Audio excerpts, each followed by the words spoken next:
I watched the Super Bowl so that you didn't have to. Just kidding. I didn't watch the Super Bowl. I didn't watch the Super Bowl so that you also don't have to watch the Super Bowl. It doesn't matter. We are going through the top 5 moments and what we learned from those moments.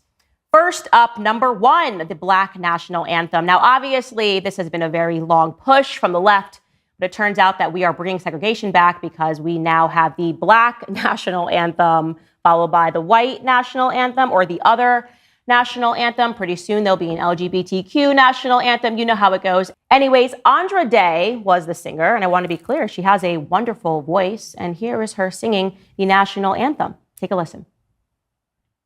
Sing a song full of the faith that the dark past has taught us. Did you put your hand on the heart and stand up? Well, you shouldn't have done that if you're a white person, because that was for us. That was for Black people, and you should maybe sit or stand accordingly. I'm not sure what the right thing to do is here. We've been talking about this a lot. But listen, there was a representative, a congressman out of Tennessee, here in the wonderful state of Tennessee, who saw that some white people were not standing for this national anthem. And he took to Twitter to complain about that. He wrote this, Rep. Cohen, very, very few stood at the Super Bowl for the Lift Every Voice and Sing, the Negro national anthem. Not a pretty picture of the Super Bowl crowd. Yeah. So that's kind of a weird tweet. Not a pretty picture, I would say, of Rep. Steve Cohen himself calling Black people Negroes. And obviously people jumped into his feet and said, did you mean to write Negroes? And he defended himself. He said, that's what it was called years ago, and accordingly, it felt appropriate as it shows its history. I love that so much. I love that we are just going so forward that we're going backwards, and we now have representatives that are just referring to Black people as Negroes again. And if you keep going, we keep going backwards in the history, we're just going to have to start dropping the hard R. I mean, we're just going to have representatives referring to us as the N-word because it's historic or something, and we should be proud to have that or something. Obviously, pointedly ridiculous. People shouldn't stand for this because this is not a uniting anthem and is not bringing people together whatsoever.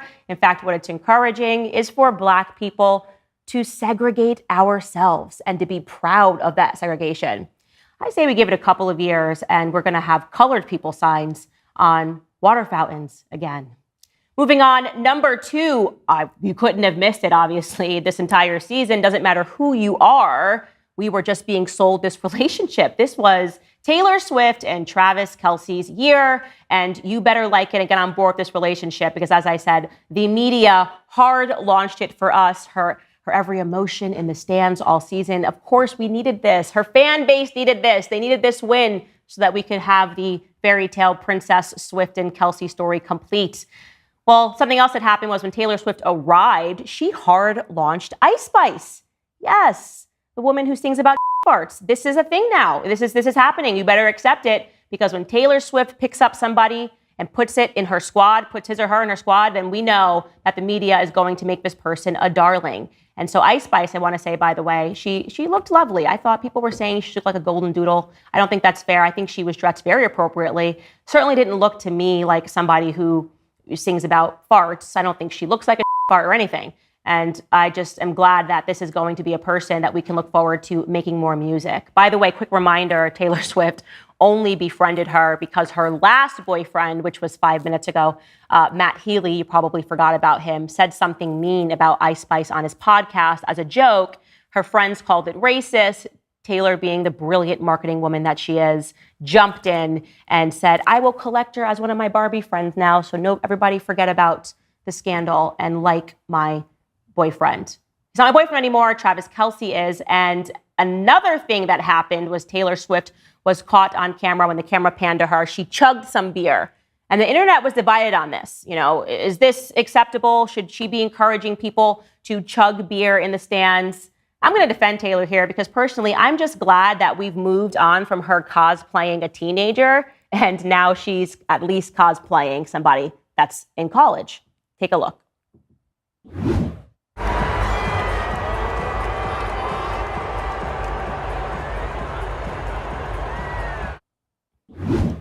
I will forever remind people that Taylor Swift is a 34-year-old woman. She's the same age as me. It is, of course, not normal for 34-year-old women to chug alcohol, actually. It would just be a sign of alcoholism beyond your college years. It's just why. But like I said, at least she's not acting like she's 15. Now we at least get the I'm in college having fun Taylor, and maybe she'll do a keg stand on the next Super Bowl. That's what we have to look forward to. Now, another big scandal, number 3, that took place in case you missed it. This commercial, Christians are upset, and obviously they should be. A lot of weird commercials. They get Marxist. They're always promoting some big idea that we should be accepting, and they're telling us it's about acceptance and tolerance. So what they have here is somebody who you are supposed to view as Jesus Christ, who is washing the feet of a gender bender.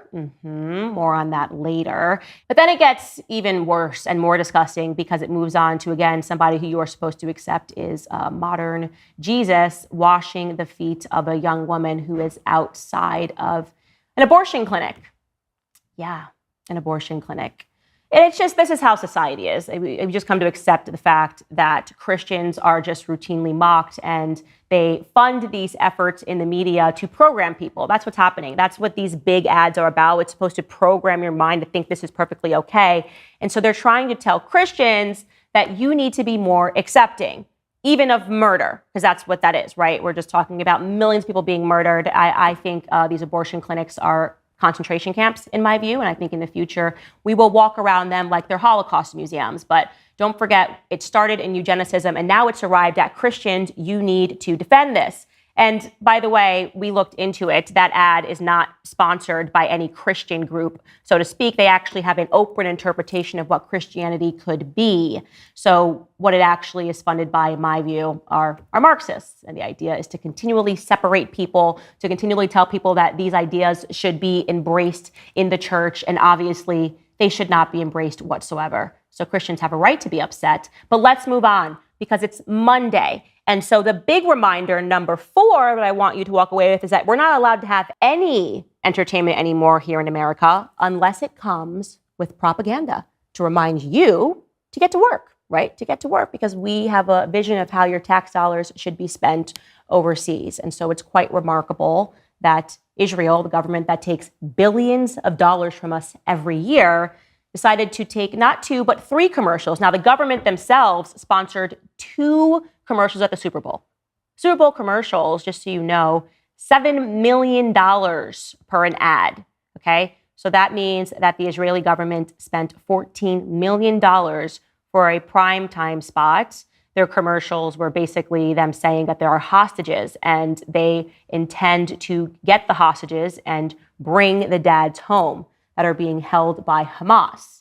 Now, of course, why would this premiere during a Super Bowl? There's nothing that we as the American people can do about that hostage effort over there. So what it's supposed to do is it's supposed to pull at your heartstrings and make you not ask any questions about what they're doing overseas. And actually, last night, in case you're wondering, while the Super Bowl was on, Netanyahu bombed a refugee camp.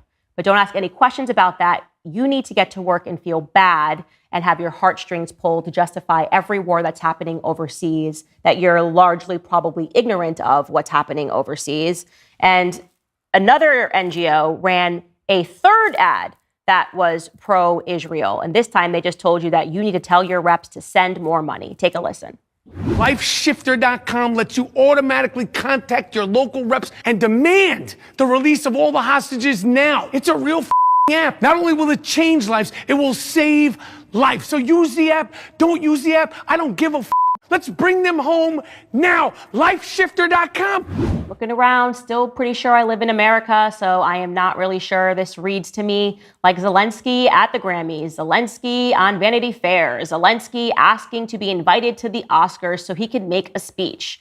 It is telling us that, we need to care about something overseas. Why would we call our rep to do something that has nothing to do with America? I'm going to call my rep. I'm going to demand that they, close up our borders and do something about that issue.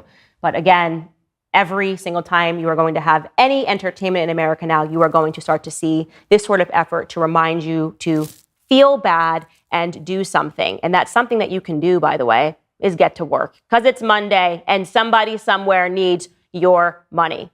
Now, guys, wrapping up number 5 on the things that happened at the Super Bowl. This actually happened at the end of the Super Bowl, but it is something that I think brings this nation together. And it is a reminder that Hillary Clinton is still the most unbearable politician that we have ever seen in the modern age. Actually, I would say of all time. She tweeted this at the end of the Super Bowl. Congratulations to Taylor's boyfriend and the entire Kansas City Chiefs community. Because I'm a feminist, women, girl power. I love Taylor Swift, and I'm just annoying. I'm tweeting about Barbie. I'm tweeting about the Super Bowl, but I just want to remind you that I'm pro-woman.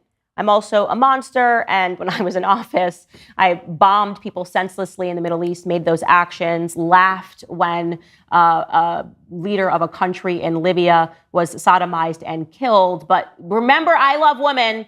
I love women. And so stay ignorant. It's always just making sure, in my view, that people are constantly ignorant about the affairs that are going on overseas. But whatever, guys. I guess the main point that she's trying to make is Taylor Swift won the Super Bowl.